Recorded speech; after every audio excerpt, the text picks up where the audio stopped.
दोस्तों, इस दुनिया में किसी इंसान को हंसाना कोई आसान बात नहीं होती। दोस्तों, आज हम जिस शख्स की बात करने जा रहे हैं वो अपने किरदार से लोगों को हंसाते रहे। जवानी से लेकर बुढ़ापे तक उन्होंने लोगों को बहुत ही ज्यादा हंसाया। जी हाँ दोस्तों, मैं बात कर रहा हूँ मिस्टर बीन की, जिनका असल नाम रोवन एंटिकसन था। मिस्टर बीन ड्रामा हर किसी का फेवरेट था और कोई भी ऐसा शख्स नहीं है जो अब तक मिस्टर बीन को ना जानता हो। और ये ऐसा कॉमेडियन था जो बोले बगैर ही लोगों को हंसाता था। और दोस्तों, आप लोग जानते हैं मिस्टर बीन जो कि बहुत ज्यादा वायरल शो हुआ करता था, वो आखिर बंद क्यों हुआ? आपको जानकर हैरत होगी कि मिस्टर बीन की अब तक सिर्फ 14 एपिसोड आई थी और एक से बढ़कर एक एपिसोड सबसे ज्यादा हिट रही। और अपनी फनी एपिसोड्स की वजह से आज ये बंदा एक अरबपति इंसान है। और दोस्तों, क्या आप जानते हैं कि मिस्टर बीन की 14 से ज्यादा एपिसोड्स क्यों नहीं आई और ये शो इतनी जल्दी बंद आखिर क्यों हो गया? और मिस्टर बीन अभी जिंदा है या मर चुका है? अगर आप लोग भी जानना चाहते हैं तो इस वीडियो को एंड तक लाजमी देखिएगा।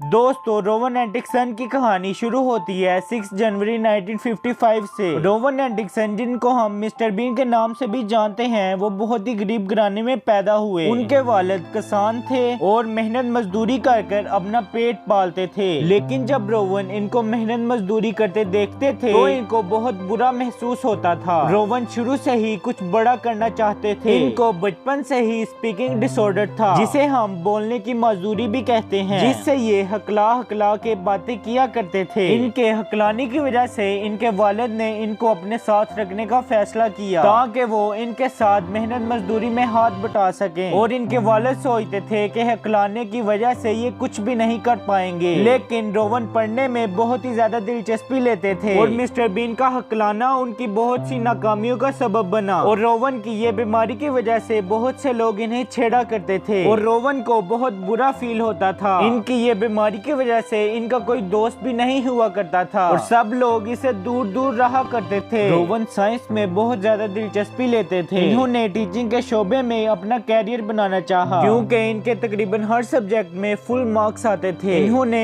एक बहुत बड़े स्कूल में अपना एक इंटरव्यू दिया और इंटरव्यू के दरमियान वो बहुत ज्यादा हकला रहे थे, लेकिन उनकी इस बीमारी की वजह से वो रिजेक्ट हो गए। और उधर के टीचर्स ने उनको कहा कि आधा पीरियड तो आपके हकलाने में ही गुजर जाएगा। ये बात रोवन को बहुत ही बुरी लगी और वो गुस्से की हालत में उठकर वहां से चले आए। उसके बाद इन्होंने ऑक्सफोर्ड यूनिवर्सिटी अपना इंटरव्यू दिया, लेकिन उस यूनिवर्सिटी में उन्होंने अपनी जगह बना ली। अब वो टीचिंग करते करते खुद भी जान चुके थे कि वो बच्चों को इतना अच्छा गाइड नहीं कर पा रहे। वो अपने घर में फालतू टाइम में एक्टिंग किया करते थे। ऑक्सफोर्ड में अपने दिनों के दौरान इन्होंने अदाकारी की तरफ अपने शौक को महसूस करना शुरू किया। वो एक कंसर्ट पर अपनी एक्टिंग का इंटरव्यू देने गए, लेकिन सबसे बड़ी रुकावट जो इसके रास्ते में खड़ी थी वो इसका बार बार हकलाना था और इसीलिए उन्होंने इसे अदाकारी के लिए सिलेक्ट ही ना किया। इसके बाद रोवन ने अपनी हिम्मत हार दी। उनके कोई दोस्त भी नहीं थे और इसीलिए वो अकेला रहा करते थे। इसके बाद उनको किसी ने इलेक्ट्रिकल इंजीनियरिंग का मशवरा दिया और रोवन ने इलेक्ट्रिकल इंजीनियरिंग में मास्टर डिग्री हासिल करना शुरू कर दी। इसके बाद उन्होंने बहुत ज्यादा स्ट्रगल करके न्यू कास्टर यूनिवर्सिटी से अपनी इंजीनियरिंग की डिग्री हासिल की। रोवन की एज अब बहुत ज्यादा हो चुकी थी। वो अभी भी अपने घर में फारिग टाइम में कॉमेडी देखते थे और साथ साथ ट्राई भी करते थे। उसके बाद उनकी यूनिवर्सिटी में एक प्रोग्राम हुआ जिसमें रोवन को कॉमेडी करनी थी। उन्होंने अपनी यूनिवर्सिटी में इतनी अच्छी कॉमेडी की कि उनको खुद भी रियलाइज नहीं हुआ कि वो इतनी अच्छी कॉमेडी करते हैं और लोगों ने भी उनको बहुत ज्यादा अप्रिशिएट किया। रिचर्ड कर्ल्डी नाम के एक पर्सन भी वहाँ मौजूद थे। जब उन्होंने रोवन की कॉमेडी देखी वो बहुत हैरान होकर रह गए और उन्होंने मिस्टर बीन को कैश प्राइज भी दिया और इसके साथ साथ हॉवर्ड गुडॉल ने भी इनको कैश प्राइज दिया। आहिस्ता आहिस्ता इन तीनों की आपस में बहुत ज्यादा दोस्ती हो गई। रिचर्ड कर्ल्टी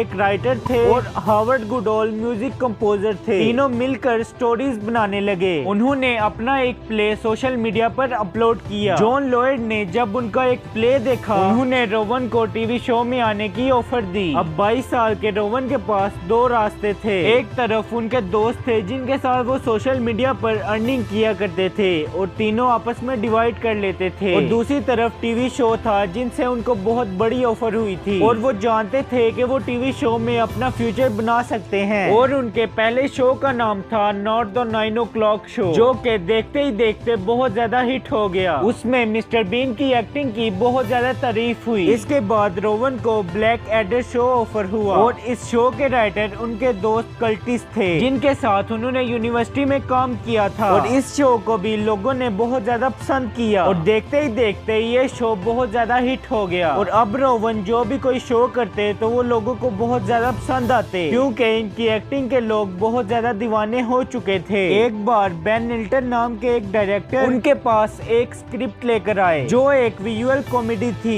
ये स्क्रिप्ट चीटिंग के बारे में थी। अगर आप मिस्टर बीन के फैन हैं तो आप लोगों ने भी ये एपिसोड लाजमी देखा होगा। उस एपिसोड में इनका नाम मिस्टर बीन था और इस नाम को आज भी दुनिया भर में पसंद किया जाता है। 1997 में इन्होंने बीन नाम की एक मूवी बनाई। ये शुरू से ही जेम्स बॉन्ड के फैन हुआ करते थे, जिसके चलते इन्होंने जॉनी इंग्लिश और जॉनी इंग्लिश रिबॉर्न मूवी बनाई। उसके बाद इन्होंने लायन किंग मूवी भी बनाई और मूवीज के साथ साथ वो मिस्टर बीन शो भी चलाया करते थे, जिसकी स्क्रिप्ट अब वो खुद लिखते थे। लोग उनके शो को पसंद करते ही थे और उसके साथ साथ उनकी मूवीज को भी काफी पसंद करते थे और उनकी सब मूवीज काफी ज्यादा हिट रही। दोस्तों, अब जानते हैं कि आखिर मिस्टर बीन इतना अच्छा शो करते थे और इन्होंने अपनी शो की सिर्फ 14 एपिसोड ही क्यों बनाई। 14 एपिसोड के बाद उन्होंने अपने शो को हमेशा के लिए बंद क्यों कर दिया। उनकी सिर्फ 14 एपिसोड की इनकम तकरीबन $130 मिलियन थी। इतनी ज्यादा इनकम के बावजूद भी उन्होंने आखिर ये शो क्यों छोड़ दिया। इसकी वजह रोवन खुद थे, क्योंकि वो मिस्टर बीन शो को और ज्यादा परफॉर्म नहीं करना चाहते थे।